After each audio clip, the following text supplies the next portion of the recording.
24 мая в Институте филологического образования и межкультурных коммуникаций прошла итоговая конференция «Славянские языки и культуры. Истоки, традиции, взаимодействия», посвященную Дню славянской письменности и культуры.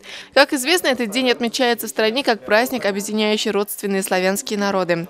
Мероприятия, приуроченные к этому празднику, проводились с марта. За это время вуз посетили делегаты из Болгарии и Польши. Внутри университета прошли конкурсы эссе, презентации, стенгазет, устраивали викторины и олимпиады. Лучшие доклады докторов и кандидатов филологических и исторических наук, аспирантов, студентов были представлены на итоговой конференции «Славянские языки и культуры. Истоки, традиции, взаимодействия». Ну а кульминацией мероприятия стала постановка студентов, которые нашли отражение культуры, языки, обычаи родственных народов. Студенты ЕФОМКа перевоплотились в представителей разных национальностей. Были исполнены песни на белорусском, чешском, украинском языках, декламировали стихи на польском, исполнялся болгарский народный танец.